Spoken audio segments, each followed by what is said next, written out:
যে সকল ভাইয়েরা কনস্ট্রাকশন কাজের সাথে জড়িত, আপনারা নিজেদের সেফটি ইনশিওর করে কাজ করার চেষ্টা করবেন। আসলে বাংলাদেশে যে সকল ভাইয়েরা কনস্ট্রাকশন কাজ করেন তাদের সেফটি মেনটেন করা হয় না। দেখেন, কনস্ট্রাকশন কাজ করতে গিয়ে এক মিস্ত্রি কীভাবে ওপরের ছোটো ছাদ ভেঙে কীভাবে বিপদের সম্মুখীন হয়েছেন। ফায়ার সার্ভিসের গাড়ি আসলো, ওনাকে উদ্ধার করার জন্য ফায়ার সার্ভিস কল করা হয়েছে। আর স্থানীয় লোকজনের সহায়তায় বাস দিয়ে যেন নিচের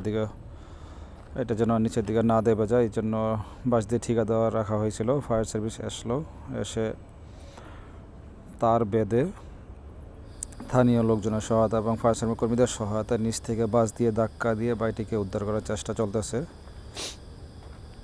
তারপর নিচের দিকে যেন রেলিংটি নিচে না পড়তে পারে সেদিকেই বিশেষ সতর্কতা রাখা হচ্ছে এই মুহূর্তে। তো যেটা বলতেছিলাম, যারা বাংলাদেশে কাজ করেন এইসব কনস্ট্রাকশনের অন্ততপক্ষে নিজের সেফটি মেনটেন করে কাজ করবেন।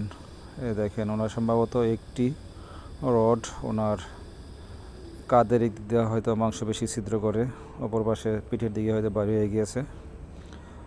রেলিংটি তুললে হয়তো পুরোপুরি বোঝা যাবে। তো বাড়িটির জন্য সবাই দোয়া করবেন। এই যে সবাই মিলে ওপরের কংসিল ছাদটিকে সরানো হলো। এই যেটা ধারণা করেছিলাম ঠিকই একটি রড বাড়িটির কাঁধের মাংস বেশি ছিদ্র করে উপর দিকে চলে গেছে। যাক, আল্লাহর শুকরিয়া, বাড়িটিকে এখান থেকে বাইর করা হচ্ছে। এখন খুলে করে নিচের দিকে স্ট্রেচারে ফায়ার সার্ভিসের স্ট্রেচারে নেওয়া হলো। বাড়িটিকে উপজেলা স্থানীয় সদর হাসপাতালে প্রেরণ করা হবে। বাড়িটির জন্য দোয়া করবেন, বাড়িটির পরিবারের জন্য দোয়া করবেন।